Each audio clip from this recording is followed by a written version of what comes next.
Well, folks, I messed that up. Had to redo it, so I'm just resharing it. Let's give people a little bit to shuffle on in and be there soon. I meant to hit RTMP and I just hit start and it went out to locals and probably YouTube, Rumble. And I don't know if it did YouTube, but have to redo it. Be right back.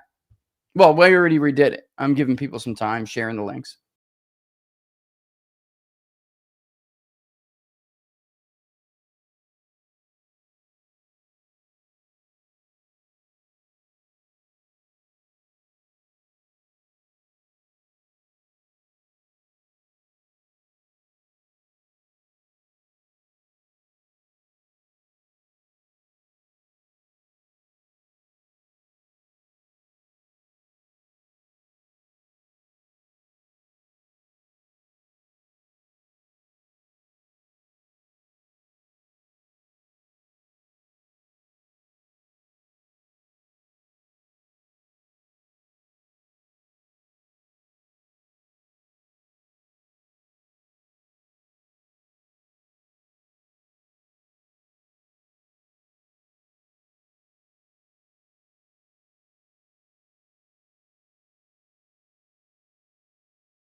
Laura stay and say cozy. Nah. I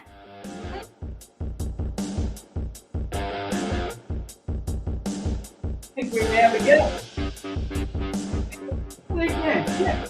We're talking about New Jersey and New Jersey. We're in New Jersey. And we were discussing what we were going to discuss today. And I think you're probably right. But I'm less bullish on Republicans overall when Donald Trump is not about. You know what I mean? don't think Republicans have done what Republicans need to do to be an alternative to these new voters that we've been talking about. You know what I mean? And you need them to win New Jersey, or you need a massive defection. You would need people who voted for Chris Christie, who is like toxic in New Jersey now. You need people like him, voters that voted for people like him. I'm over here going on and on.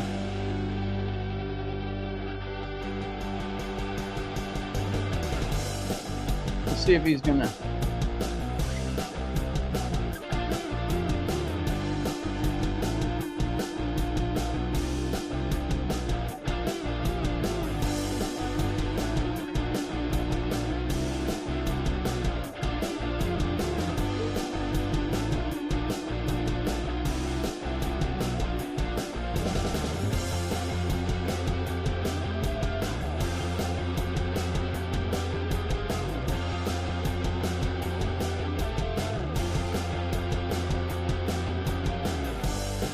Is it me or is this like incredibly long?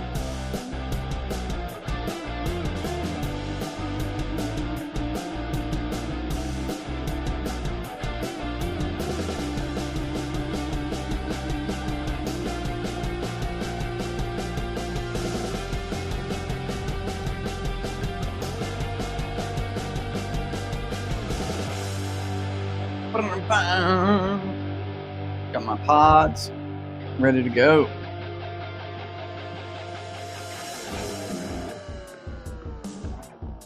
Bum, bum.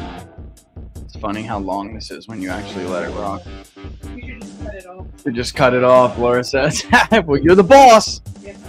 All right, folks. Welcome to Inside the Numbers with the People's Pundit. I'm your host, Rich Barris, the People's Pundit. As you can see, locals, I did a magic trick and got dressed really quickly.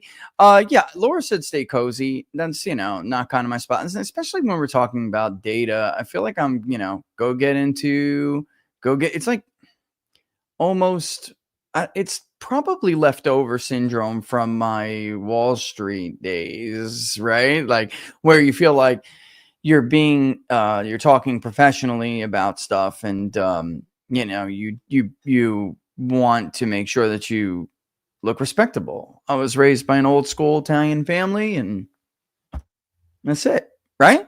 Well, I hope you're all having a good Friday. Thank you so much for all the happy birthday wishes that I got. That was really nice of everybody. I had as much of a nice day as I possibly could have because I was really busy this week and there was a lot to do, a lot of places to go, et cetera, et cetera. Look, I had to stick it up on my own crosstab. I hope he doesn't care. But yesterday, like I said, a lot of pollsters, at least professionals, do talk to each other all the time. And sometimes we bounce, what we're seeing off of each other. And for me, what I think is interesting is that you might have heard me talking, but I am a little bit I'm less bullish on not just New Jersey, but other all sorts of races where Donald Trump is not on the ballot and Republicanism may be toxic. Okay. And what I think the situation is this: there are states, there are districts, there are counties all over the country where Donald Trump won voters, and he would in a midterm too, by the way, who will not vote for Republicans, or at least not yet. And Jack Ciattarelli has an issue with this because in New Jersey, the New Jersey Republican Party itself isn't a good brand. And I'm sorry, I know I'm going to get calls from this. And I do. I'm going to get calls from this. So when I'm talking to Mark, I mean, generally for me, the bottom line is I wasn't at all surprised about, thank God he took over, by the way. Thank God. I'm like, dude, what are you waiting for? Anyway, I wasn't all surprised to hear, like, look, maybe, I don't know. I see some of the other polling, but maybe it's not all that close. And I mean, I'm waiting to hear from him. I don't see it up on the website yet, but I did see that he did a video, and I'm waiting for the okay before I show you something. All right, which is, in a nutshell, did anybody watch Mark Mitchell's video? I caught the tail end of it. He's probably going to pop on to talk to us a little bit about it. But before I just go and blast it, I'm going to give you my bird's eye take of what I think is going on. If you look at the recalled vote, and just the basics here. Oh, what am I doing? If you like the videos, subscribe, smash the like button, subscribe, and share it far and wide. Took some of the links out of the description, guys. I think there's just too much on you. You know, you want to read, you get to read, and that's it. So that's a little executive decision I made. There's a locals link. There's the public polling project link, which, by the way, I would much rather you focus on if for under these circumstances, right? Anyway, if you look at the sample size, we're looking at 955 likely voters. We were talking about how, because geo is so important, making sure that your sample is represented correctly in different variables concerning geography. Most of the time you'll see something like area, and it'll say urban, suburban, rural. And I know I'm talking a bit in basics here, but if you go and look at Edison Research, for example, and an exit poll, sometimes AP Votecast will do it too. Publicly, on the back end, there's a lot more data. But publicly, all we have to rely on is the AP and Fox News to publish some of the results of the AP Votecast, or, you know, the Fox News voter analysis, right? They do it too. And sometimes those regional definitions are a little bit different. But this is another what I'm talking about when I say geography. Because a lot of pollsters mess up how many responses they're getting from different areas in a state, for instance. In a national poll, it's super easy. You're going to see something like Northeast, 20%.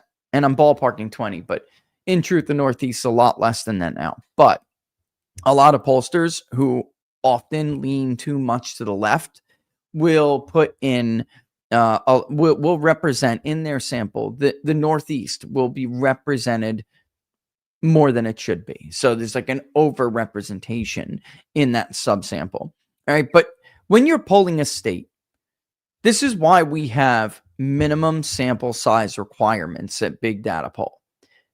A lot of people have been debating this for a while, but the fact of the matter is there's only one way to really counter such declining participation rates or response rates in polling, and that is to increase your sample size. And then you got to make sure you do other things well, of course. I mean, just increasing your sample size isn't going to mean, isn't going to fix your problem if you have other issues as a pollster. But it's a good place to start. And when you do that, I'm trying to do this without Laura yelling at me with secret sauce, but a lot of this is just basic information. I just don't want to give too much granular stuff, because let them choose whatever regional definitions they want to use and how granular or not they want to get, right? But when you increase your sample size that much, I can't wait for it to be colder than this. I'm going to have to see another fly again. You're able to start doing things like that. My God, I'm like freaking Mike Pence over here. Where's that racket swatter? Can we kill this thing? You're so extra. So extra. Someone's going to get a meme and put me next to Mike Pence, Laura, with the fly on my head. Yeah. All right. So anyway, like I was saying, when you increase your sample size, you can begin now to look at different subgroups, demographic subgroups, and geography is, of course, one of them. And we talked about that a little bit. When we poll New Jersey, we have something somewhere along the lines of central New Jersey, obviously. You have southern New Jersey. And then there is a part of New Jersey, you can separate northern from what Mark refers to as the greater New York area, right? We call it, what do we call it? The tri-state? Something like that? Yeah, it's got a different definition. I think I straight stole it from Edison Research. But poll looks good. Sample size is good. Hey, he is here. Son of a gun. And you know what? Then I'll just bring him in because I don't want to show anything without his permission. But I will give you my take on it because I don't see it and I don't know if they released it yet. So let me bring him in. You can drink coffee, Mark. It's cool, bro. I mean, as long as you're not guzzling and stuffing your face with muffins like this one guy we used to have, he'd be on the floor and he'd be on the floor of the, of the exchange. Thank you. He'd be on the floor of the exchange just stuffing sesame seed. Or poppy seed? What the hell muffin did he always eat? Oh my God. Oh, like it was ridiculous. And we of course had people like sponsors of the show like, oh my God, what is this guy doing? He picked his nose once. Yeah, he did. Oh my God, I forgot he picked his nose. Oh God. Well, folks, if nothing else, it's entertaining. All right, bringing you in, Mark. You ready to go? All right, let's bring him in, ladies and gentlemen. Mark Mitchell from Rasmussen Reports. So, Mark, we're gearing up, living the dream, brother, living the dream. I'm here with like my kid was just talking to me. You want to go on TV quick? Oh yeah. Oh my God! How you doing? Wow. Say hi, man. Good looking. Good looking. Yeah, mine love the camera. Yours is not that shy either, I guess, huh? Yeah, no. They they're in summer plays and stuff like that. So that's awesome. Yeah. My one is this. My one does a lot of music stuff. He's in like 3 different bands, including one for the school, and they're competitive. Yeah, they actually just won grand champions. Actually, it's a big deal. They'll go regionally compete now. Although, guess what? This is the camera hog. Oh, she's beautiful, Laura. Oh, she's gorgeous. Hello, sweetheart. How are you? Oh wow, you're a good-looking girl. Keep it up. Oh wow, man, you got a new fan, Rich. Yeah, she's adorable. Are you kidding me? Yep. Bars on the window, Mark. You know, yeah. You got another 10 years from that. Yeah, okay. All right. You got a they haven't beautiful even been family. on my stream yet, Rich. You got a beautiful family. Mine do the same thing. They do. You know, and sometimes my little one who's like, Winston, he hogs the screen too, right? Peppers. I bet you Peppers is watching. And what's the dog's name? What's the dog's politics to talk about? It's Freya. Who Freya? sits at my Ooh, love that name. Yeah, the originals. Remember that show? Yes, sir. Yeah. So I forgot what I was talking about, but that's all right. Yeah. Oh my God, mine actually. Yeah. So they'll end up getting stopped, even though they get incredible scores. They'll end up getting stopped by none other than one of the teams that's from Northern Virginia, because they're so well funded. They are stuffed. First of all, it's just instruments. If the kids don't have them, which they almost certainly do because their parents are rich, not everybody, like my kid has he's got 2 saxophones, but he's got a nice tenor sax. They're both beautiful, but one is like, wow, it's a good sax. But not everybody does. And then the budget at the school, of course, just uniforms and props and stuff like that. So you got to get a lot more creative, Mark. And, I think it's Loudoun County, isn't it? It's a school in Loudoun County, right, Laura? Our elitist betters. Yeah, it's our elitist betters. And these kids it's like ridiculous that this production. There's not even football teams don't have marching bands like this. So he does, and then he does jazz. He's got a band with his friends. So he does a lot. He's not shy at all. But my daughter's, the dancer, and she's got, I told her she would be an Instagram star, a huge Instagram, because she's so funny. Oh, but also don't get her into that. I know. Well, she's not, because she's only 14. You know what I mean? But at some point, Dean Cain said it. He was like, you want to do you want her to do a Hallmark movie? I was like, what? Stop it. And he was like, no, man, this girl's got, and I told her, and she was like, no, I don't want to act. And now, of course, she's like, maybe I do. And I told her, when you get a little older, you'll have to start social media. And she goes and stuff, which are cool, from dancing and her winning. She's a winner chicken dinner. And so they love the camera too. She used to be like this big. Would come to my office, Mark, and like sit at the desk in front of the microphone and just try to yap, pretend like she was me. Like she would like sit like little, you know, that's You cute. should just teach her to be a pollster, and then she'll be like the most popular pollster on earth. We are doing quadratic equation tables, and right now we just got done with charts. Like, so anytime she's got a math thing, which she's in a very difficult math class because, you know, she's in same path my son went to try to do college courses in high school. It's not easy, you know, for 14-year-old, it's not easy to learn this stuff, but I haven't done it in years. So of course I have to go back and look at it. And most of what we deal with is statistics. Do you have to do some kind of quadratics? Of course, you know, depends how much work you want to do, guys. It depends how much work Mark and I want to do on tables and you know, graphing relationships and stuff. Sometimes for me, it's just a matter of time. I don't have the time to sit there and do that. Laura, what do I buy this racket for if this fly is still buzzing around in front of my face? But yeah, so, you know, there's that. But she comes to daddy for that. I wouldn't be surprised if one day she said, right now it's architect and dancer. We'll see, you know. We'll see. But she does seem very interested in this. She sits there over my shoulder, Mark, when we do these polls. She sits there over my shoulders to see what people think. She wants to see the raw results as they come in. She thinks it's fascinating. Did you put out this poll in New Jersey yet? Is it out yet?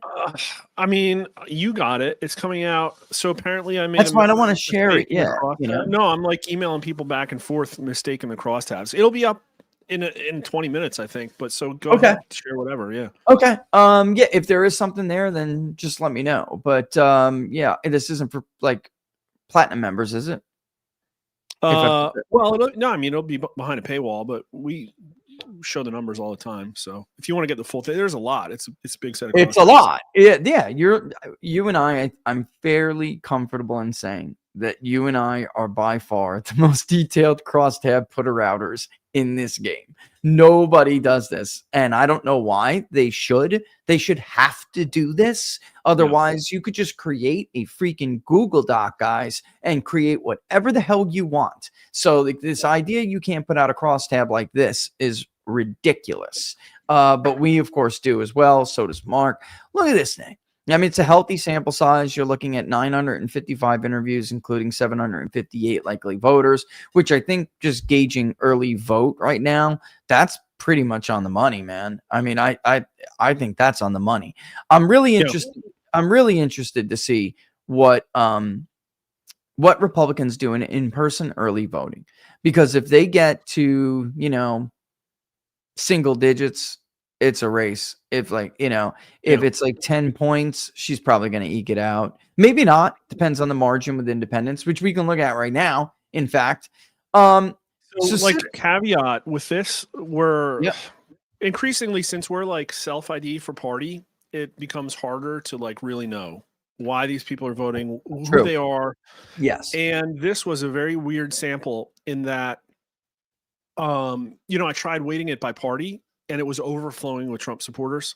So I tried weighting it to recall vote, and it was like equal party ID. So I had to like weight by each and then average instead of trying to force them to be both correct. But the problem is that Trump in New Jersey got a lot of Democrats. Yeah. And yes, sir. An inescapable reality is that necessarily the Republicans in Chitterelli are not going to. This is what I was starting to talk about before you popped on. I'm like nicely, you know, trying to articulate that Republicans are not in the position they think they're in. And they think that the Democrats are so unpopular that it's going to translate to votes for them that perhaps they did not get in 24 when Trump was on the ballot. We all know, we all saw it. Republicans in the House, the Senate, gubernatorial elections, everywhere. Underperformed, I mean, with few exceptions. They underperformed Donald Trump. And in the tri-state area, in New York, Pennsylvania, New Jersey, basically the mid-Atlantic, folks, you know, like I'm from where Mark's from, so we call it the tri-state area, but the rest of the world refers to it as the mid-Atlantic, right? The census divisions. But in the tri-state area, there are these ancestral Democrats. They've been voting Democrat forever. They don't vote Republican, and Donald Trump is the only Republican they will vote for. End of story. And he earned that, not just, because he didn't get a whole lot of it at first. It was like you could see him getting it in Pennsylvania, even as early as 16, in some parts of upstate New York, even.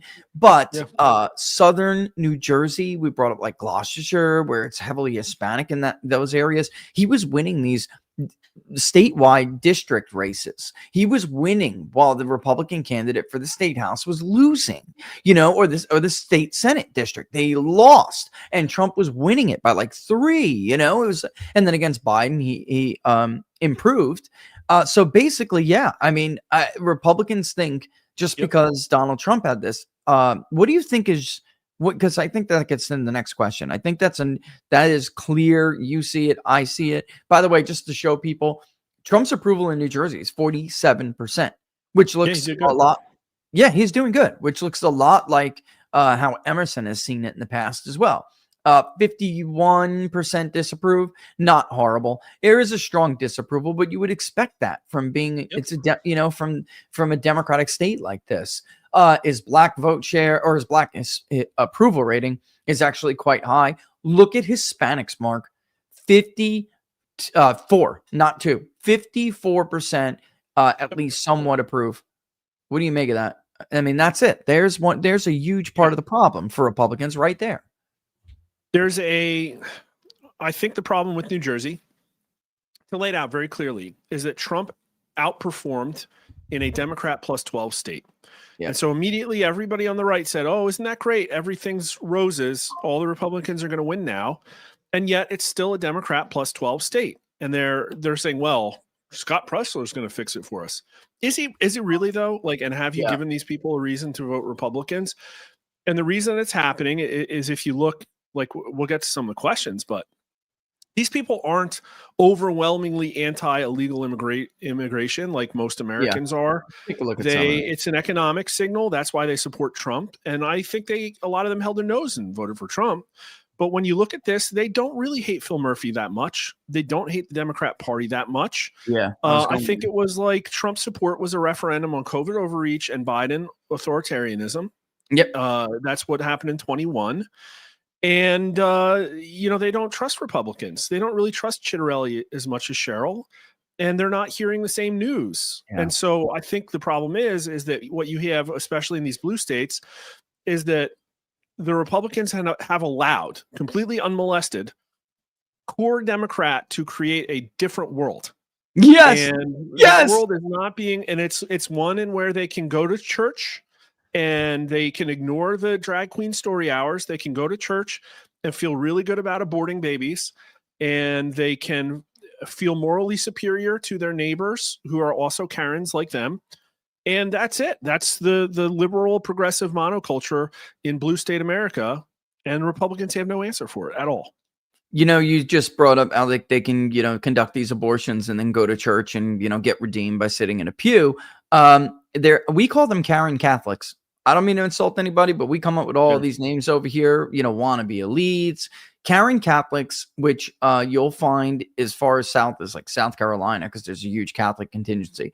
But in a state like New Jersey, there are tons of them. They're Catholics, they're Italian, they're Irish, they're, different mainline Christians. Mainline Christians are real. Actually, they're real bad too. Right. And they're not at all evangelical. They're not in the same bucket as evangelical Christians or evangelical Protestants. And these Catholic women, and of which I have several in my family who won't even talk to me because I'm the people's pundit. So these are women who knew me when I was running around in diapers, Mark, and, pinching my cheeks and having family Sunday dinner together. They won't even talk to me, all because I committed the sin of polling a presidential election correctly for Donald Trump. It's unbelievable. This is what you're dealing with, So you have to win their husbands, and you have to win those working class guys, and you have to win the non-white women who are over those white Karen Catholics, right? They're over them. In fact, they can't stand them. They get in their car and they drive up the road, and that Karen Catholic will cut them off on the Garden State Parkway. And they're like, or on Route 9 or something, and they're like, freaking hate white women. Those are the, and I don't mean that by like any, I'm not trying to, incite anything. It's just, that's the reality of our day-to-day lives in normal America. And that's the women that you have to appeal to. And those women themselves have been voting Democrat forever. And you have the white ones who are in a hive mind. And then you have some of these that ancestral Democratic voting groups that, like you just said, which include white working men in New Jersey, but like you just said, they Black don't Christians are bad too, very bad. Yes, they love in a that person. area. In that area, they do. They were raised, for people who don't know this area, that were raised in the 90s or in the, being told that is like a blob of cells and there's nothing, there's no real life there. Don't feel guilty at all. This is about you and your body and your personal choice. I mean, if you were to poll these people honestly, they tell you I had an abortion because I didn't want my what's to sag. Like, you know what I mean? Like, that's I'm serious. Like, that's who we're dealing with here. And when you poll them, guys, they'll say property taxes, right? And they'll say all sorts of things, and we'll show you that. But the truth is, that's not what they're voting on. All right. So look at the Democratic Party. Actually, look at Phil Murphy, 49% favorable.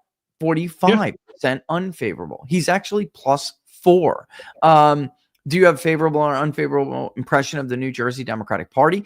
49% favorable, 46% unfavorable. They're above water. Now look at Republicans.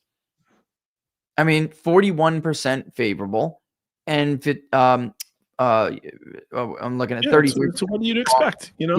Yeah, and then 7%. In fact, that's probably good for a Democrat plus 12 state. For Republicans to only be back 7 or 8 or 9, whatever it is, Yeah. And this is funny. This is similar to the question Emerson asked. Like, is it more important for the governor to work with Trump or not? Emerson asked that, and you asked, is it more important that the New Jersey governor resist? Which you use there, which I like that, because that like elicits. I think you're speaking their language, so you're eliciting the right response out of them, like right. And then if they're they not, like that word. They like that word. So you just got the real number, so supports is only 41%, resist is 48. So this would be a nail biter if you could win it. It would be a nail biter. And then which one is more trustworthy? Cheryl by 5. And I think that says a lot. Let's look where none of her supporters are paying attention to the Naval Academy thing. It's like, and this is like, I'll be the first to say, I don't know. You know what I mean? Like, you get polls back and you just don't know. It's probably the only one I'm going to do. And it was kind of weird how much crossover signal there was. And I don't like the way it weighted out, but it was a very efficient poll for us. So like, that's good. But there's weird stuff in here. Like the urban voters in here are more conservative than the suburbans. And I don't know why. I guess I got like a whole bunch of people that work in JP Morgan back office in Jersey City. Like, I don't know. But you can't control for that. It just is what it is, Yeah. So ultimately, let me just move this. Yeah. So ultimately, when you look at this, I think I might have passed it. Actually, is it up more the actual ballot? Let's get the actual ballot real quick. And the ballot's like the second or third thing. That's what I thought. I mean, that's the order. Then, I mean, the recall vote is really close. It's really close. You always have people who lie. They say that they, whatever. Well, I think people are changing their mind more about Kamala Harris than Biden is my guess. Yes, me too. We did see this about Biden. It just didn't happen as soon as it did for Kamala Harris, what are we talking about, folks? When you poll people and you say, who did you vote for in the 2024 presidential election? Harris voters have almost immediately refused to say that they voted for Harris, even though we know in all like very high likelihood those voters did vote for Harris. Biden, that happened to. It just took a little bit of time. Harris is immediate. Immediately, people were like, "I voted for somebody else." No, you didn't. There was not that much of a third party vote share. All right, so you have Citarelli down by 6. You know what I find interesting too? I mean, if you look at some of those other questions, it looks like 40 is as good as, I don't know. I mean, I'm not saying his floor, his ceiling guy is going to be 40. I'm just saying I'm not surprised that he came in at 40% in this poll, because you're looking at a whole bunch of other questions that suggest that when it comes to brand Republicans, generic, or I don't even say generic, but non-Trumps. Like if you're not Donald Trump, that seems that if you look at the other questions, it strongly suggests that most Republicans would get about 40% of the vote in the state. And that's it. You know, I'm so seeing like the pattern, like this isn't like an aberration. This pattern of It's in a everywhere. bluish state, Trump Yeah. does better than people expect. Then you have a Trumpy candidate who does better than the party. And then even the party does a little bit better than registration would have you believe, but they're not getting Trump's vote. And then what you see is that, oh, look at that. The Democrat governor that everybody hates is actually supported more than you would think. Like, yes, in Minnesota, people like Tim Walz. In New Jersey, people actually like Murphy, not that bad.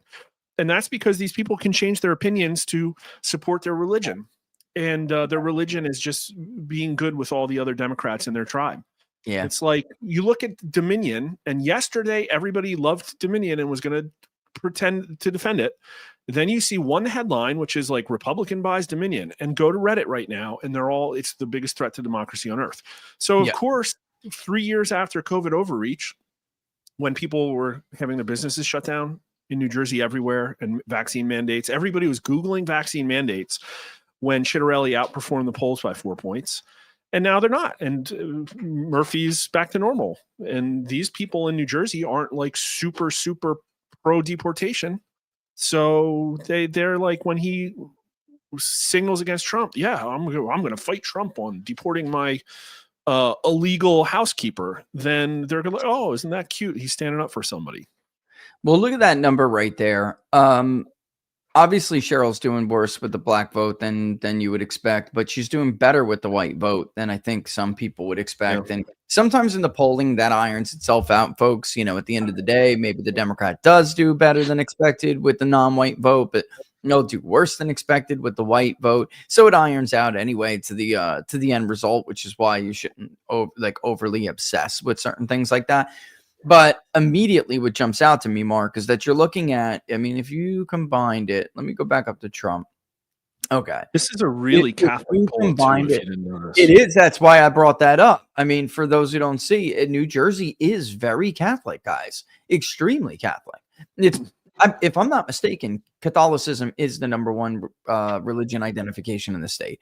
And that Oh, is about right. Yeah, it's very, very Catholic. And then what I'm seeing is a combined 51% right there, guys. You can see it, of Hispanics who at least somewhat approve Donald Trump. And interestingly enough, there are more who strongly approve of Donald Trump than somewhat. And yet Citarelli is only getting 37% of the Hispanic vote. Like, that's a huge red flag to me, Mark, because I see that in a lot of different places. Now, I'm not saying, Republicans, this is still a closer result than what you would have seen 10 years ago, 10 years ago, even. Like, this could have been, what happened in 21 was a little bit aberrant, as in, we know there was blowback to COVID. We know there was a problem with Murphy.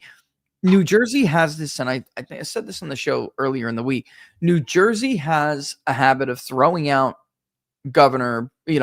parties from the governor mansion after 2 terms. But if you go back and look, you'll see that these, and you and I talked about this last night, you'll see that these governors, these incumbents, had something hanging around their neck. Like John Corzine, most of the time it's corruption, guys. It has been, in the modern era, it's been corruption. Corzine, Christie Todd Whitman, it doesn't matter if you're a Republican, Democrat, whatever. And the most recent one, brother, is Chris Christie. And who is the biggest Republican name outside of Donald Trump? Who is the biggest Republican name in the state of New Jersey? That would be the most identifiable person. Chris Christie. He was a recent governor, and he's the most identified. I mean, there's no other New Jersey politician that's a Republican. You had people like Jeff Van Drew for a while, but even that, he's one. That was one district in the state. It wasn't a statewide figure. And Chris Christie is a terrible, terrible brand to put forward. He was great when he first came to the stage. And even people like me, I myself said, Chris Christie, not, what was the guy's name he ran against? Gary Lonergan. It has, Chris Christie, not Gary Lonergan, is definitely your candidate. That's the one you got to run against Corzine. At the time, he was, typical New Jersey, and he knew how to talk to average folks. And he came across kind of, and part of this, for people who don't know the inside story, part of the reason why Christie was mad at Donald Trump, they had been friends and knew each other for years. Part of the reason why he is because Trump knew that Christie wanted to run. And Christie, that was like his lane, that somewhat populist, straight talking, crass kind of attitudinally that had a very similar lane in 2016. And Trump came along and just took the lane from him and expanded on it. So he was very bitter about that. But it worked for him to get elected, which was a close election against His Corzine. special interests were probably super bitter too, I would imagine. I imagine they were, and all the friends that he made, because you know how Trenton works. You don't govern in Trenton, guys, by being fair and being honest. You just can't. I don't care what party you're from. The state is one of the most corrupt states in the country. It's really bad. You have unions. You have organized crime. You have both of them combined into what we call politicians. I mean, it's horrible. And it's a Tammany-like situation. So Christie did what he had to do to govern effectively and to survive, and I don't begrudge him for it at all. All right, but what do you think what do you think the impact with Chris Christie is? Because you're talking about MAGA, who's totally different. They're not winning MAGA. They're not the same thing as Republicans. They're not winning MAGA. What do you think is the impact of somebody like Chris Christie and his his stature in the state? I don't know. I'm looking at Google Trends on Chris Christie, and this guy is like functionally dead. But they know him. Well, when you vote in New Jersey, you're thinking back, like, what is governance going to be like under a Republican? And there's not a lot of good things to compare it to. Yeah. But then the question too is like looking at New Jersey and how it did for Trump. Like, that's not all MAGA. It's not all MAGA. It's Democrats that held their nose and voted for Trump. Yeah, that's a good point. And it's like, what do those people? Why? What do those people want? And what's the message to them? Look at that. Let me look at that. Actually, if you look at that. That's double-digit support for Trump among, and there was crossover there. He obviously won a lot of the, like you said, there's very clearly independents. Yeah, they're very clearly independent. So I don't know if they're independent or not, but they're not. The ones that tell me they are Trump supporters. Yeah. Yeah, they're not. Those are, and we see this in Pennsylvania too. We know by registration there's a very small percentage overall of actual non-party affiliated voters in the state of Pennsylvania. Yet when you poll it, you'll end up getting, I mean, Fox does it all the time, 35% independent. Okay, it's 18 to 21%. What are you talking about? Those are Democrats who don't want to say, I am a Democrat who's voting for Donald Trump. And we actually talked about this before the 24 election. We talked about it on this show, but we tried to explain this to people all before the election. Trump was routinely winning like 14% of Democratic men in the tri-state area, routinely. And they didn't tell us they were Democrats. Many of them told us they were independents, but we could see it from the registration in Aristotle. I mean, but I look down here and I'm looking at something like, where is it? All right. Why do you plan to vote for the candidate you've chosen? Their policies, they're just the best person for the job. Oh, wait, go up one quick. Oh, yeah. Oh, if you got one first, Scott, which one do you want to do? There's a pretty big Chitterelli enthusiasm right there. Enthusiasm edge. You got to go out to the right, though. Okay, let's see. Very enthusiastic. I slapped these together at like 2 a.m. With a buzz. So isn't that our job? Yeah. Right? Isn't that our job? There it is right there. You're right. Wow. Ooh. So hopefully that means something. Ooh, that's a big gap. I mean, for my entire career, I've always said, don't look at the rest. The extremely is what matters. And, that's where it's going to give you the edge. And I think we see it in the return rates in New Jersey. Let me just check something real quick. Those are return rates by registration, though. Like, too, that's the problem. True. You just don't know, man. There's true. So much of a miasma of people who don't know what their ID is. They don't know what the word Republican means. They voted for Trump but don't support. Like, it's just wild. Like the mess that has been created by modern politics. And then New Jersey's got all these like It's got a massive amount of Asians. It's got a lot of illegal aliens. It's got Yeah. probably a lot of fraudulent elections going. Like there's just so Oh! much of a mess. Yeah. Wait, probably there was an indictment recently, right before the 24 election in Atlantic, and they indicted a bunch of people for a vote stuffing operation using absentee ballots that has been going on for years, which everybody knows about. But the FBI actually did something. The Department of Justice actually greenlit it and gave it the green light. And it involved election judges, a former congressman. I mean, it was huge. So yeah, I mean, this is like, this is one of those states. Like Jerry Nadler said, New York, very much the same thing. Only one, we actually have a record of an indictment that include, well, several indictments, a record of a case. If anyone goes to justice.gov, you'll see it. If you type it in the search results, put in New Jersey fraud. And first of all, you're going to see a ton of stuff, but you'll see the election fraud from, I believe it was July of 24. I could have that date wrong, but it was not that long before the 24 election. Which, if you think back to 2021, you got to think how much that might have impacted the overall result, not just Bergen County. But if they were doing that back then Chitterelli most certainly suffered. So Yeah, most as we all saw. Right. So yeah, I mean, for people who can't see it, extremely enthusiastic. Chitterelli is 60%. And Cheryl's only 43. So that's the thing that's the kind of thing that makes that's what surprises are made out of, I guess is what I'm trying to say. That's the number a pollster looks at and says, whoa, wait a minute, that's a problem. Hillary Clinton had a serious deficit with very enthusiastic, and I want to say it was close to that. I wonder if I still have that. I have it. I just wonder if I have it handy. Let me look at enthusiasm just to look it up. There it is. Daily presidential tracking poll enthusiasm numbers.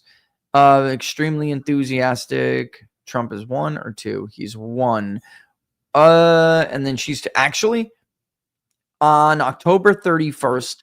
Extremely enthusiastic for Trump was 61, and for Hillary Clinton it was 48. So it's really close to this. Actually, Cheryl is lower in your poll than Hillary Clinton. She's not a great candidate. No, but still a lot of people trust her more than Jack. You know what I mean? It's like, yeah, I think people don't trust Republicans in New Jersey. Like that's what it comes down to. And look, obviously, because you're seeing the economy is number 1, 33%. And then you have taxes that come in at 19%. Yeah. But I'm telling you, in New Jersey, from somebody who lived there for years, the Republican Party still has the image of the big business party. This like the silk stocking Yankee Republican, Wall Street Republican. And when they think of taxes, they don't necessarily say, okay, I trust the Republican more, because they may be thinking about tax cuts that they're going to give to their wealthy, rich friends, and the rest of the working and middle class are not going to benefit from that. And that may be fair or unfair, folks, but that's how they think. And then at the end of the day, a lot of this just comes down to the hive mind, and they're going to vote the way. I mean, I think they told Mark the real reason they're going to vote. It's, I'm voting on the person. No, you're voting on your religion. That's what you're voting on. And they just say person, because if policy mattered, you can see here, Citarelli would win going away, but it doesn't. Violent crime is number 3, 10%. Democrats. Well, in a low trust society, nobody cares about policy or what the finer points are. They just assume that it's going to get used against it. Like that's the problem, is that they trust their worldview, their friends, their mental cohesion. Then they will objectively have the intellectual honesty to look at what the other side is saying. Interestingly, we saw this. Oops, I got to undo that. We've been seeing this quite a bit on national polls and other statewide polls. Like I recently conducted a statewide poll for somebody, and what we could see is that younger voters told us the economy was a much bigger deal than seniors did. Seniors are kind of getting their Social Security mark, and they're like living in their golden era, their golden years, and they just this is why I've always been pretty critical of boomers. They don't appear to give a shit about the future of the country at all. As long as they get their Social Security and they get to go to freaking Cracker Barrel and get the senior discount at 3 p.m., like they don't give a shit about anything. And it's like, what about the economy collapsing? Oh, that's never going to happen. Well, it's never going to happen maybe when you're on the earth, but what about your freaking grandchildren? Like they don't give a shit. You know what I'm talking about. Like no. I just did a whole hour and a half rant about it on Monday about how fundamentally, and it's worse than that, because it's not only they also, them and the earlier Gen X's, raised the current crop of late millennials and Zoomers. And so they built all of these systems and the value structure that we have in America and are so still attached to it. Like everything that they grew up with, they still want to hold on to, but it's not working for these people. And not only that, by raising them incorrectly, you screwed up society so bad that they have no hope. And so for their inability to allow it to change is so oppressive. These people are not capitalistic. They don't think capitalism works. Look at, they don't care about taxes because none of them have homes because they can't afford homes. Their relationship picture screwed up. They're all on mental health medications. They are abandoning the church left and right because you guys screwed up the church because you cared more about like MSNBC, quite frankly, than biblical values. Yeah. And then guess what? Yeah. Like you think a demographic age wave is coming? Pile on top of that the fact that 23% of 18 to 29-year-olds identify as LGBTQ. How's that going to go for your like reproduction to support the buckling social safety nets? So yeah, it's going to fall apart, and it's so bad already. It's unfixable. Yeah, I think there has to be the one hope I have is that I look back to like the 60s and 70s, and I look at those who were now seniors during like the Mitt Romney era, and they turned out to be more Republican. But I do think there's something different about this group, right? And we do the Christmas poll every year. What you just said perked my ears. We do the Christmas poll every year, Mark, and we find that we'll ask people, are you celebrating Christmas? How do you celebrate Christmas? Do you observe just it as a holiday because, various different ways that we ask it? Or is this like deeply religious to you? Is it spiritual to you? The amount of people that tell us, they believe, they celebrate it as the birth of Christ versus how many people say that they go to church and consider themselves that religion is astonishing. They can't stand the church at all, and it's not all, but nothing is ever all. But it's a lot, obviously, a lot more coming from younger generations than the older generations, and they just don't trust them. They, have grown up now, and I think it started with more what is now middle age group, like mine, like millennial groups and stuff. It started with us in a significant way because we had seen the church scandals with the Catholic Church, the little boys. I mean, come on. And then you had these scam televangelists, telling you to be so good and moral. Meanwhile, they're banging their secretary and stealing the church fund. It's a load of shit, and they don't buy it at all. And it's interesting though, because the headline for the Christmas poll is like, God is alive for now. And he's like, he's alive and kind of well for now. But man, in the future, if these institutions don't do something to restore, their credibility with these people, I don't know where we're going to end up. Because eventually, without certain institutions, it can't continue, Mark. Like, you know what I'm saying? Like, no, it's done. It can't continue. Right. So we did a lot about this in my Monday rant, but we did an October poll about Christianity, and we polled only Christians. And the things in there are troubling. But if you just take like John 3:16 and poll on it, the last time we did that, we got 72% to 17%. So like, yeah, people believe in Jesus Christ. But the problem is that the church, not only people are dechurching, but it's not affecting their worldviews.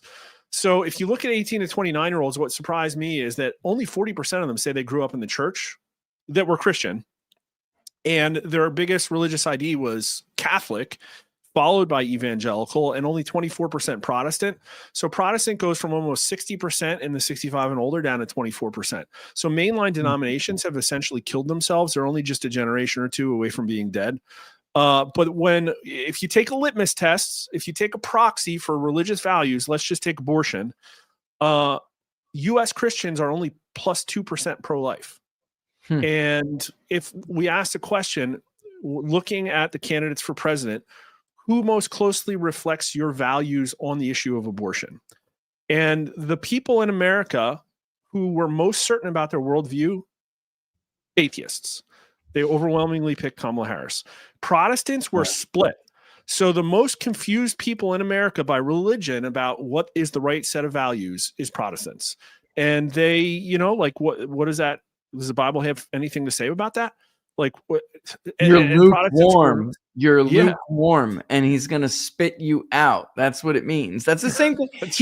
It's the same thing like mainstream, mainline, and mainline obviously can be the geographic, but the mainstream label that goes on Protestant, it means you don't really know what you believe.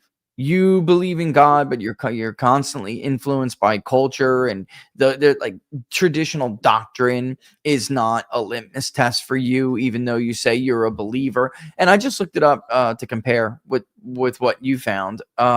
We basically it's 68.2%, so basically 70% that said, look, they reflect on and that's how we worded it. You reflect on and celebrate the birth of Christ, or do you do it? Put my screen up, Rich. Yeah. This is what we're talking about. Oh my God. Look at this, guys. Hold on. That's it. Whoa. That's the Christianity we're talking about. Yeah. I'm leaving that up for a second. Because I think it's actually, that's true. And I think there's some of it is, I don't know, in my generation, I never was an unbeliever. I never made it as far as an atheist, even though I've definitely gone through my periods, but I was raised in the Roman Catholic Church. And I found it to be more religion and not enough spirituality. Or, of course, we had the scandals that we had during my time when I was growing up. A lot of that stuff happened. And I can look back on several kids from the neighborhood, Mark, who were altar boys, because that was like a huge thing. Oh, yeah. Vinny's an altar boy. Oh, did you hear my little, my Richard's an altar boy. It was like this big thing, you could be so proud of. And then you could see I'm telling you, I could probably point out who something appropriate happened with, because we were in that area. Because the glaze that comes over their face, and they grow up and they're not Roman Catholic anymore. So I never was an altar boy. Thank God for that. But this is the kind of thing that that Gallup has done a lot of research on this, actually, where it impacted people's views. It definitely did. And that's why American Catholics, folks, outside of this area, this is very different, but nationally, American Catholics tend to be a little bit more rebellious than Catholics in Latin America, or Catholics even still in certain parts of Europe. Yeah. They're definitely like Africa, or even some Asian countries where there's obviously a growing, there was a cult leader in Korea, wasn't it Korea?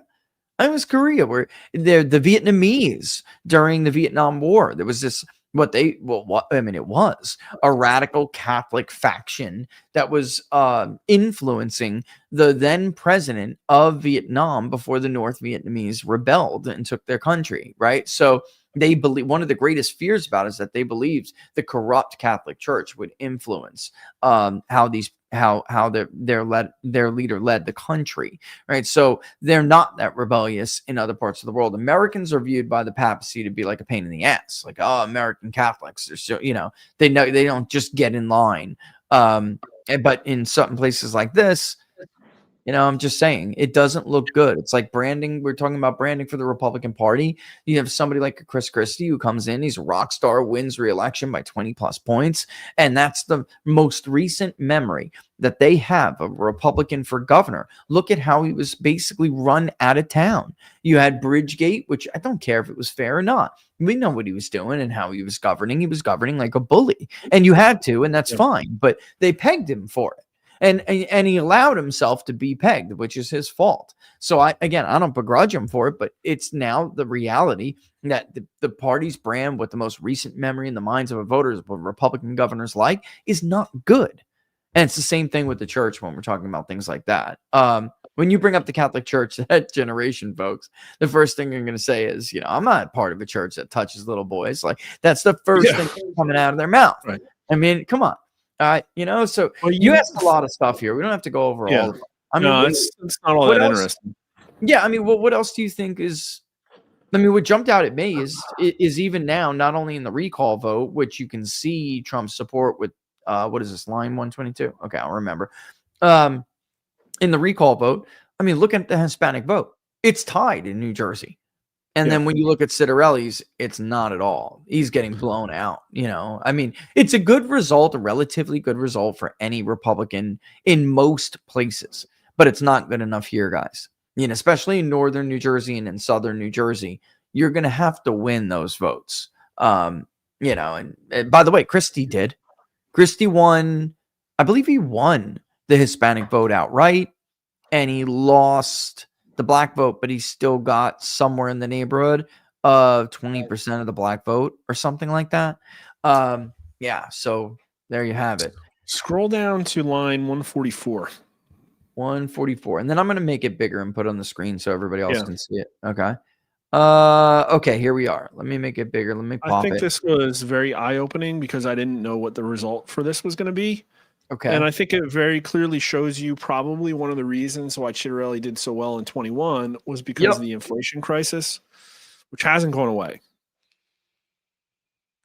I think you hit the nail on that. So for people who can't see it, when thinking about the economy, which is the most important aspect that must be improved? More jobs, 16%. Right? That would be something that maybe Republicans would be able to capitalize on. A higher stock market, 5%. That's it. And that's definitely something, again, in some of these mini mansion suburban neighborhoods in New Jersey, the Republican is still a silk stocking Republican guy. And then maybe the wife, runs around in a chemise or a teddy all day with a glass of like white wine in her hand and 5 mother little helpers between her fingers. And they're definitely Democrats. I mean, come on, guys. I'm not being unfair to these people. Everybody, I lived in this place for years. I know what it is. But look at 3 is higher corporate profits, 4%. And then look at number 4, lower grocery and energy prices, 50%. Half the damn sample. I mean, everything else is a non-factor, Mark. Lower home prices, 7%. It's like I think a part of New Jerseyans just gave up on living a higher quality of life or for less cost. Cutting government spending is only 13%. Another 5% are unsure. So while they, bitch and moan and go on and on about property taxes and, state income tax is too high, at the end of the day, that's not their main problem. And it's not even their main focus. And I know from my old man, probably, I think I told you this last night, actually. My old man probably paid more property taxes on the last house that he owned in New Jersey many years ago than I pay on my house now in North Carolina. And certainly, I mean, there's no, because I say probably, but I know what I pay a year and I know what I asked my dad property taxes were, which if you don't pay, folks, they'll take the title to your house, they'll hold it over your head. And it's bad. You have to pay it. Most people will just attach it to their mortgage if they have a mortgage. But my old man used to buy some stuff like outright, and you would get the note and they'll take the note. That's what they'll do in that case. So, not good at all. It's not really ever your home, but they've grown accustomed to it. Mark, is what I'm saying. They've grown accustomed to it, and it's like, okay, well, as long as when I go to the grocery store, a gallon of milk's not freaking $8 or gas isn't like $4 a gallon, I'm okay. And they've revolted against Biden and the Democratic Party in 2021 because of the cost of living crisis. Not really, there was other things going on, and they blamed COVID, the shutdown for it, and Democrats wanted to draw it on and on. So they got a lot of blame for inflation because they said, you just completely distorted the economy. But it's still an issue. No matter how much the rapid response team for like Trump on Twitter or something, or the NRC, whatever it may be, no matter how many posts they put up talking about inflation falling, it is not quite where it was when Trump handed the keys to the So that's the part that like I go back to for them, right? Is it like people understand that fundamentally the economy of the US has changed? And what people don't understand is that it can't be rolled back. Like our system cannot tolerate deflation, and that's what we need. And so already the set of like politically viable opportunities here is very limited. But what's weird about these people is that even though they voted for Trump, my feeling just looking at all of this is that they're kind of okay with the Democrat blue system. Like it's pretty much worked. Their only issue is like there's not enough of other people's money to go around, because like everybody's pissed off about property taxes in New Jersey. My mom's went up like 30%. She's paying, like 16 grand a year now or something like that on a 4-bedroom house. And, but then if you go down and you look, it's like, well, property taxes are tied to schools. And obviously New Jersey's full of like failing inner city ghetto schools that are like horrifying. And yet everybody says, well, the public school system in New Jersey is not that bad. It was a majority that said it's at least somewhat successful. And so these people haven't been taught that there's a better way. They don't know that there's an alternative to basically their blue state system that's done pretty well, getting the crumbs of table scrap that have fallen from New York City. And they don't know that the writing's on the wall, that the whole system is going to come collapsing down. And nobody's done anything to teach them that other than Donald Trump. And so, obviously, like he did better than everyone else. But Chitterelli's talking like a guy who's just going to get in there and do things slightly different than Democrats. And fine, but it's not enough.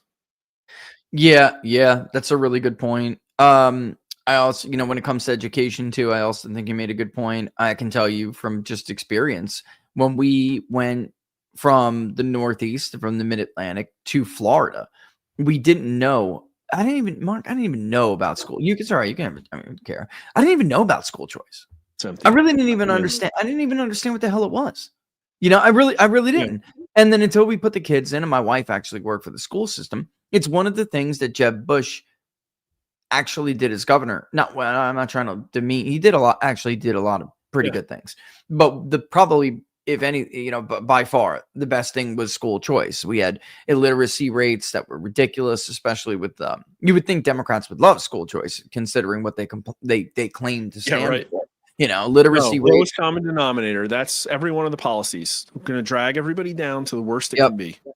Yeah, never lift anyone up. And that's what the school choice program that Jeb Bush implemented, that's what it did. I mean, it did wonders for Hispanic literacy rates and Black literacy rates.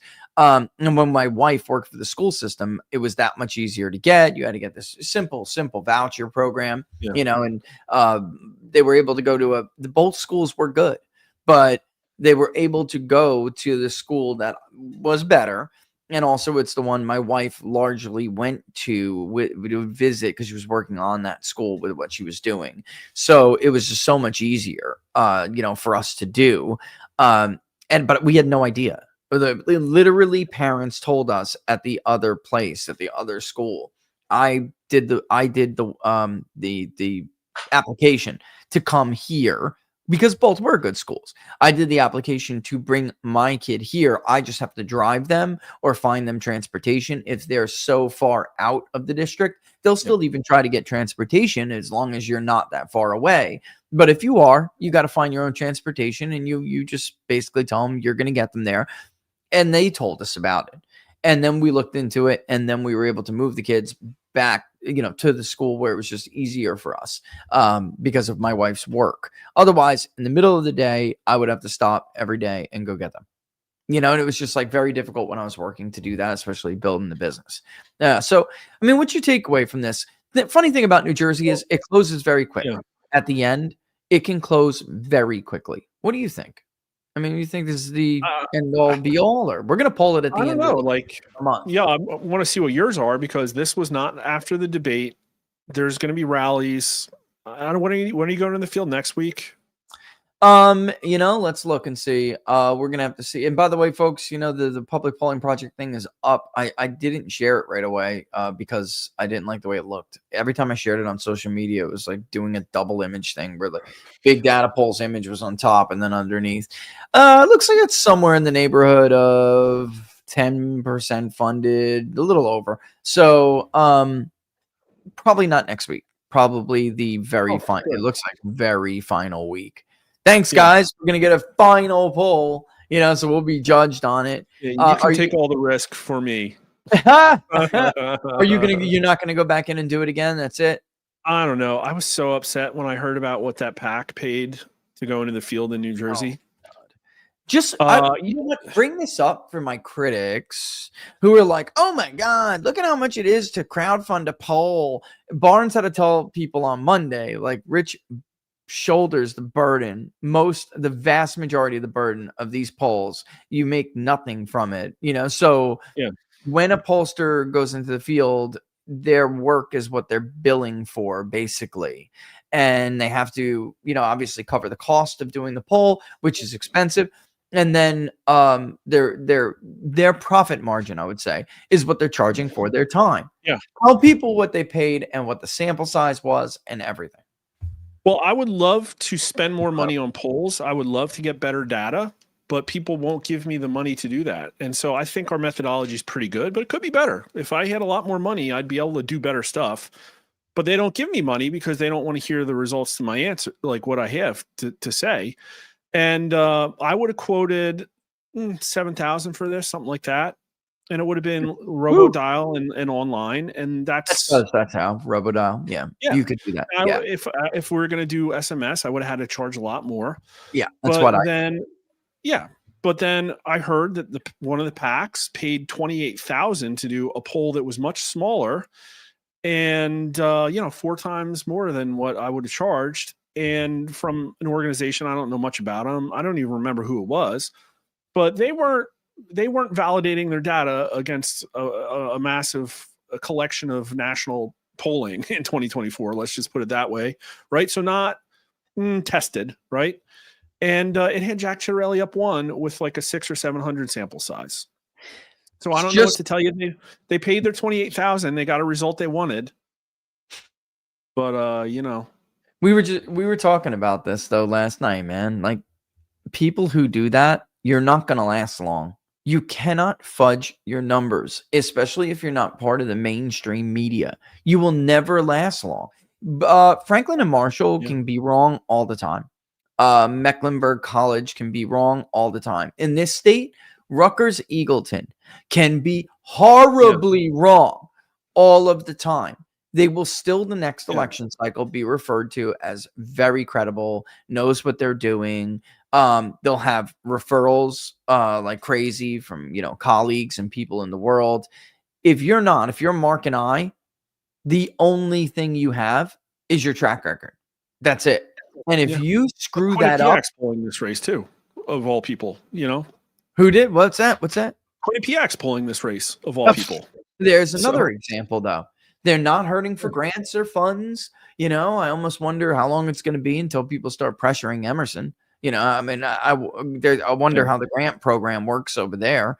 But Quinnipiac is a perfect example. They haven't polled an election correctly. And I mean overall, the overarching theme of the election and getting things wildly right. They haven't done that since a presidential. I don't even know if it was 2012.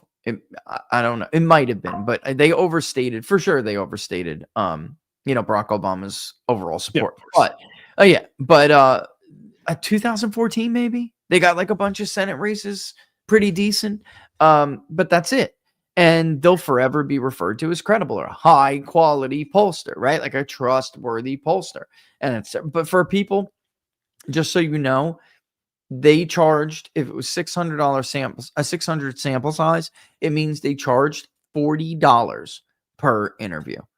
I mean, even when I started at the height of live caller, guys, it would cost roughly 5 something. He's got something going on. I don't know what the hell happened there. But can you hear me, Mark, or no? No, that's an internet disconnection. Yeah. If he's still connected though, so if he gets it booted, he'll be back. Yeah, at the height of when I started this business, it was 25, not yeah. The most you would hear about was somewhere in the neighborhood of $20-$25 per interview.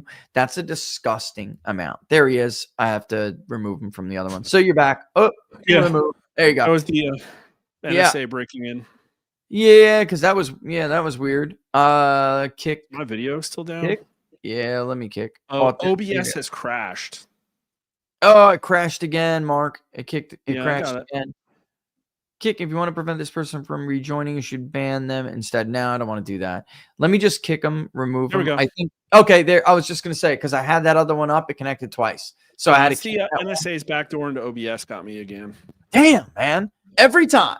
And sometimes when I'm in my car, I'm listening and I just you can hear things. You can just you hear it's people. And then you'll hear yourself muffle. And I know people will say that, well, that's sometimes there's just interference. But whatever. I mean, once here and there, sure. When it happens all the time, I don't know. Maybe it is interference from them listening to other people they shouldn't be listening to. Right? All right. Yep. So yeah, all I was saying is at the height of when I started this, I mean, it was $25 at most per interview. If you did live caller with a call center, that's $40. $40. And if I had the budget the New York Times had, I probably would do all data collection methods. And, I'd probably see what discrepancies there are between them all and which one was, calibrated to the voter file better or easier with less weighting efficiency problems, but we don't. I don't know how any of those organizations, given those budgets, get anything wrong ever. Your sample size could be huge. Your collection methods could be endless. You could do whatever you wanted. And, I don't know how you'd ever be wrong, especially in an election like 24. It was not a hard election to call, Yeah. So, you expect this thing to close? What do you think?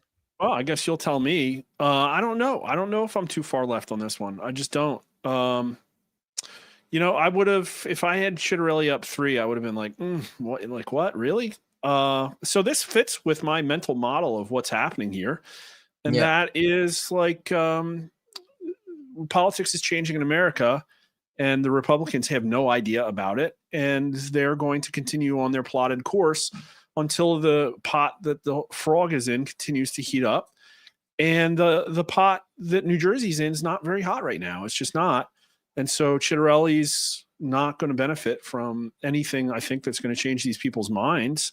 And I think he's going to get beat. And it's because he's probably running a decent campaign, but we have existential problems that just aren't being addressed by anybody other than Donald Trump. It's like, I don't know how else to say it. You say it every day.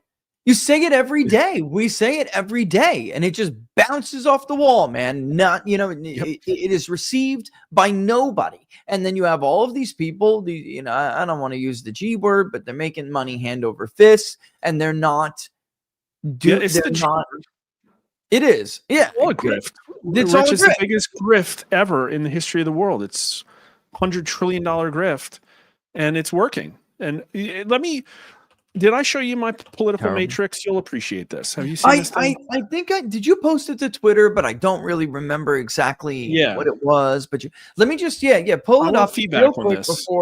before we do that. I just want to show people one last thing. This looks solid to me. This looks really we'll do this too, guys. And that is the question on vote, how you're gonna vote, not by party, but we call it vote method. It's our vote method question. You have vote intention or vote preference, which is who you're going to vote for. Voting likelihood, of course, part of the screen. A lot of these are part of the screeners, but then you have early, by mail, in person, on election day, not sure. This is what we're going to do. We call this voting method or vote method. this looks kind of right. This looks right, which is how likely are you to vote, right? And you can see who's more likely than not, and very likely versus somewhat likely. Look at in person on election day, right? 40% very likely. Look who it is. I mean, if you were to have nested these variables, you're absolutely going to see that these are Republican non-college men. And that is a bit of a problem. It just is. Early would be in person, early first in person, folks. That's why if it's by mail and somebody's doing an absentee ballot, they're just going to say by mail. But when they pick early, they're referring to recent in New Jersey, in person early voting. And look at that's one good piece of news for Jack Ciattarelli. 37% for those who identify as Republican, 25% for those who identify as Democrat, and 26%, which Ciattarelli's winning, of those who identify as other. So if they vote in person early and we start to see a real disparity, like that enthusiasm gap that Mark measured here, what was it, 60-40, something like that, on extremely enthusiastic. If we start to see that early in-person vote being significant for Republicans, then I think that he's got a chance because of obviously in-person election day is in-person on election is number 36 right there, folks. As you can see, Republicans will have a big edge. This is 11 points in Mark's poll. Huge, 45 to 34. And then the other category actually is also rather large, with Ciattarelli is winning. However, today, and I'm looking at the newest numbers, looks like Democrats with the return rate shaved off the Republican advantage about 18 basis points, or 0.18%. And that may not sound like a lot, but if it trends, which it typically does in New Jersey, if that trends, they'll all but wipe out Republican advantage in the actual return rate, not the request rate, the return rate of absentee ballots. All right. So let me go ahead and remove this so we can show what Mark's moving. I just wanted to show people that because it looked right.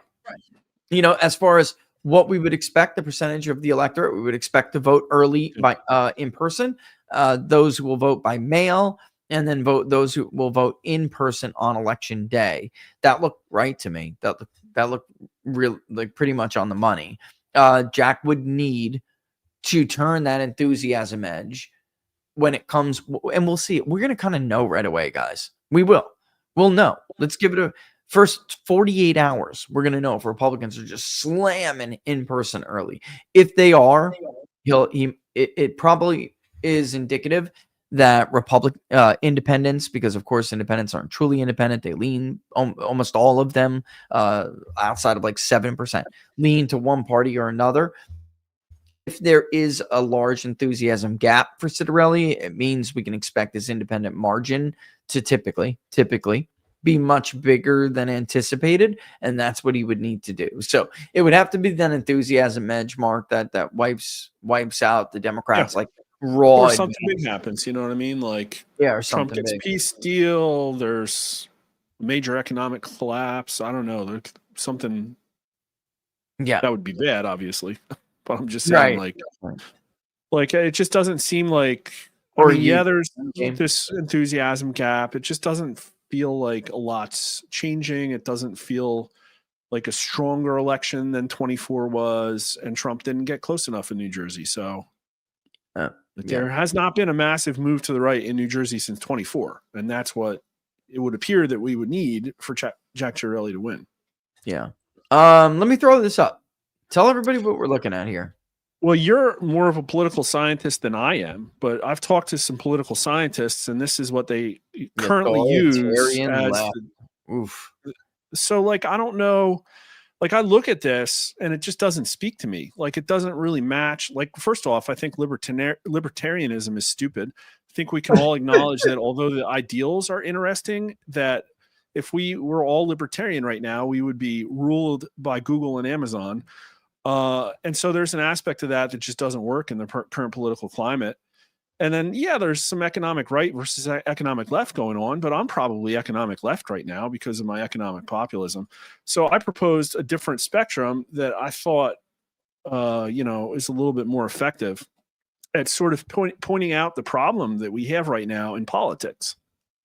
So I define the scale as grift tolerance. So that's like on one side, on the right, it's totally fine. Social Security is great. And if 30% of Social Security goes to Venezuelan drug dealers, that's all part of, it just happens.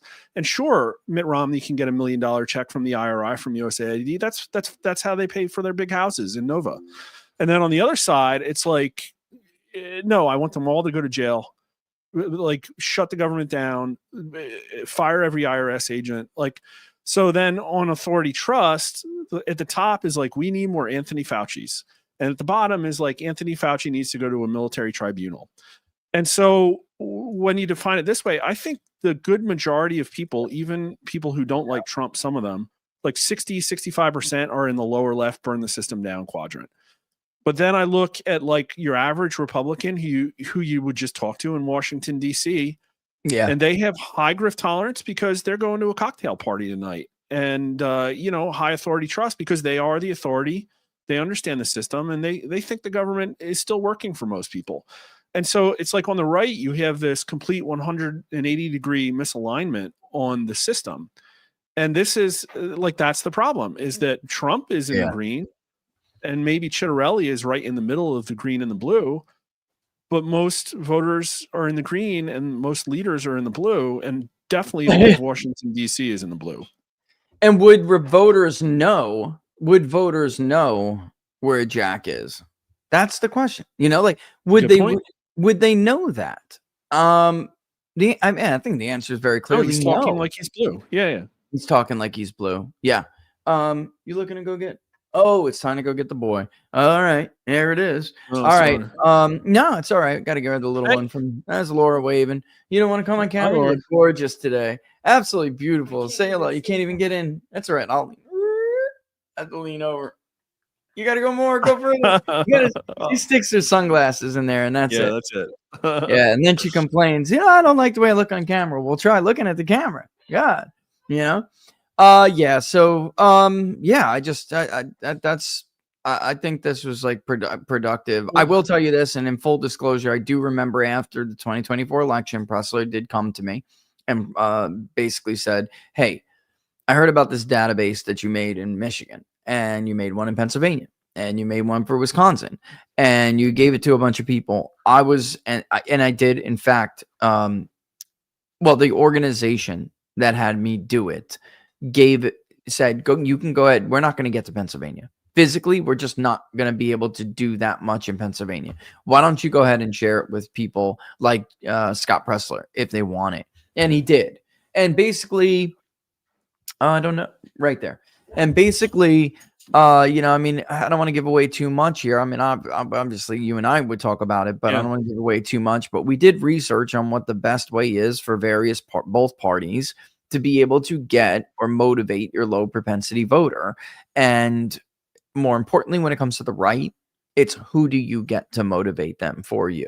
I mean, that's what's the most important. And it shouldn't surprise anyone. The right is more skeptical. They don't want some nobody. They have no idea, some stranger knocking on their door and saying, "Hey, do me a favor, fill out this ballot, go vote early. Have you voted yet? Who'd you vote for?" They don't like that. It has to be more intimate and something more personal. Yeah. So you're talking about advertising and not the product also as well. You know what I mean? It's like, how do we advertise this product that sucks? Well, maybe the product shouldn't suck. And right now the product sucks. And this defines the left too, because I think a lot of like your Democrat people are like, listen, they put Hegseth in charge and that guy's just not an expert. We need to get back in charge so that we can put our experts in charge of the system. And then I think in the purple, that's like the people who want to take it over. That's Soros and AOC and the, basically these activists that want to take this over for their own personal power. So they're completely torn too, between their, and so that's the problem. We're in this like political mess where we're running towards a cliff. Neither of the leadership structures are really trying to represent their voters the correct way for a host of reasons. And, the Republicans got to wake up because they don't. Trump gas is going to run out.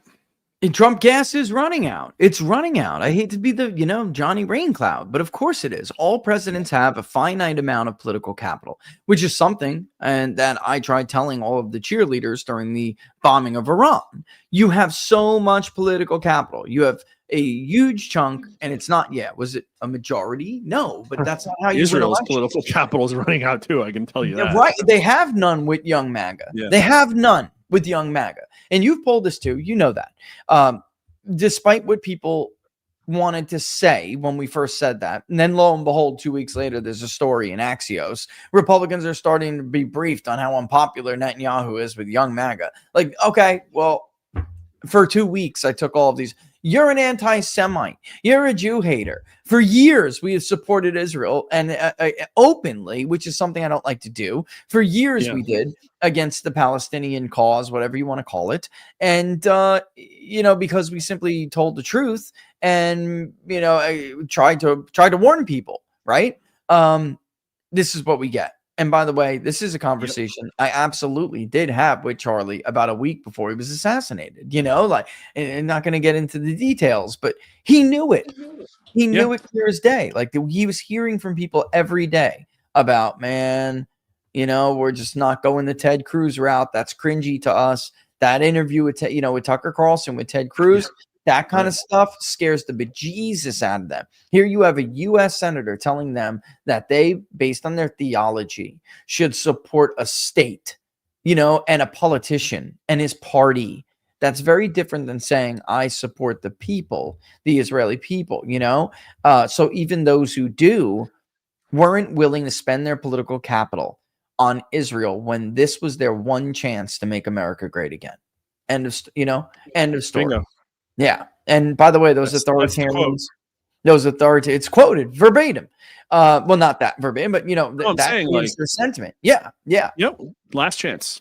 And we're not wasting it on Israel's right to return. Like that's it. So even if they believe in the right to return, that's the craziest part about it. And it's not crazy at all. It's crazy that Mark Levin and the trolls on Twitter who are probably paid by Israel, it's crazy that they don't understand that is a more than reasonable position, since these people are the ones who literally did the dirty work and saved in their eyes, saved the republic for a time being, bought it a little bit more time. The thanks they're going to get for it, and putting in all that effort is not, to conduct foreign policy on behalf of Israel. It's just not going to happen, and not in their minds. Let me just say to those top left folks over here, experts can run the system better. The authoritarian trust. We just went over some of those people on the years ago. We did a bunch of research. I was sharing with them.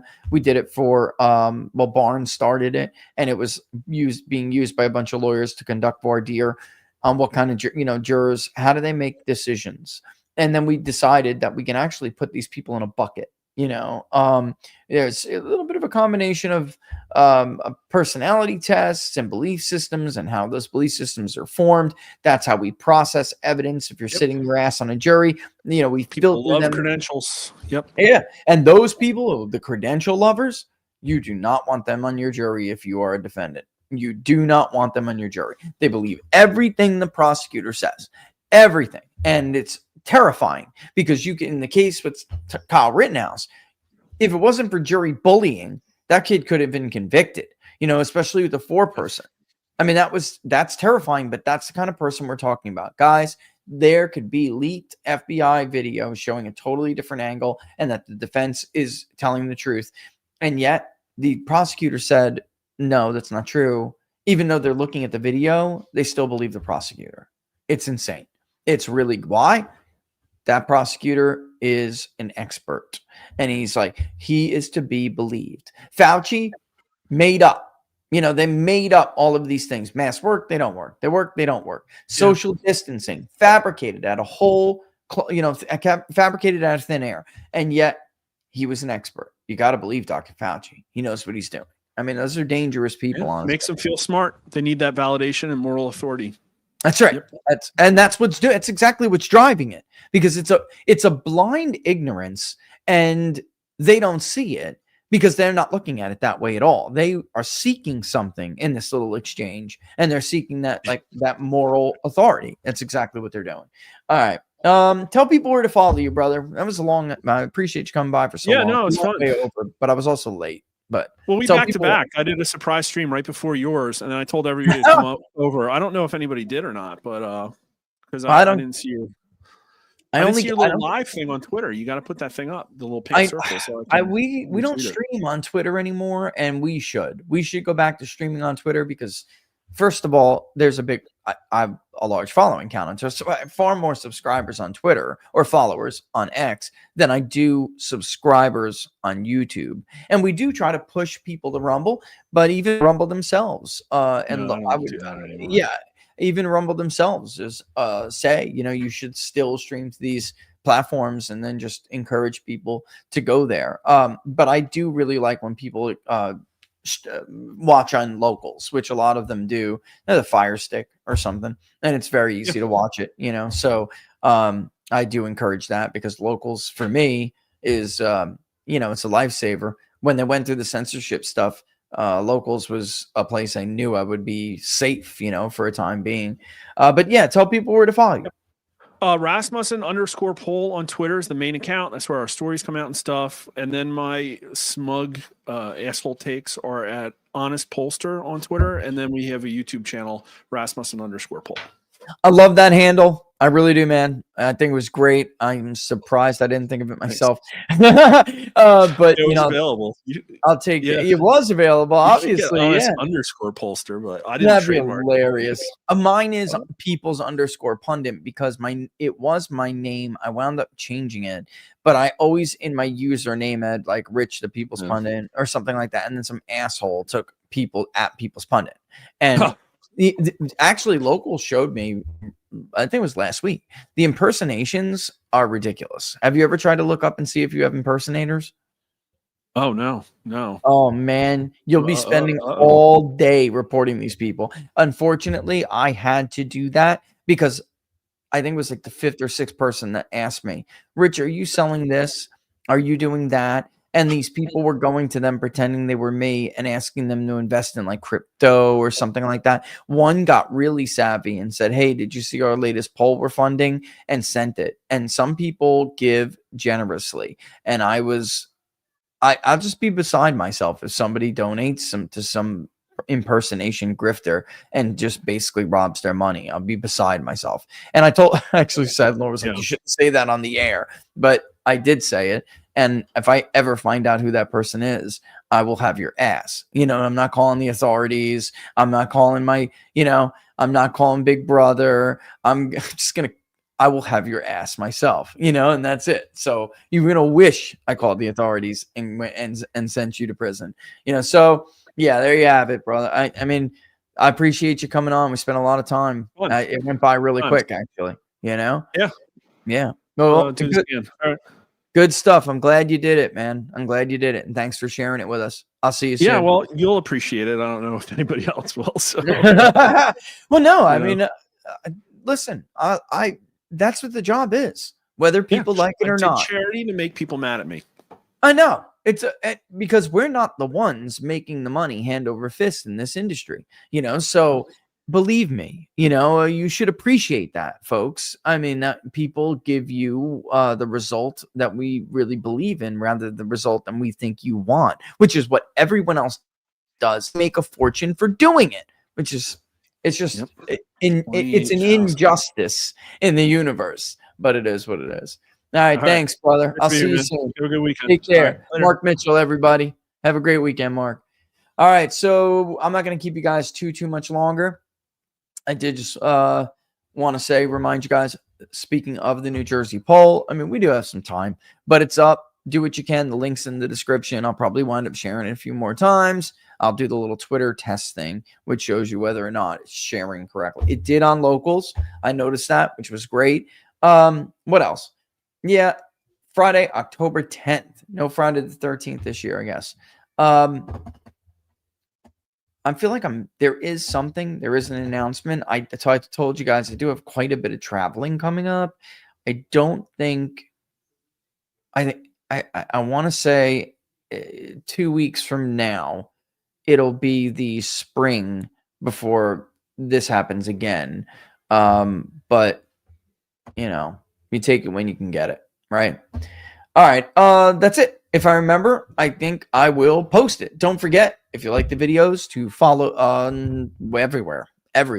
Follow everywhere. On X, on Locals, on you. Oh, my kid, I think, fell. On YouTube, everywhere.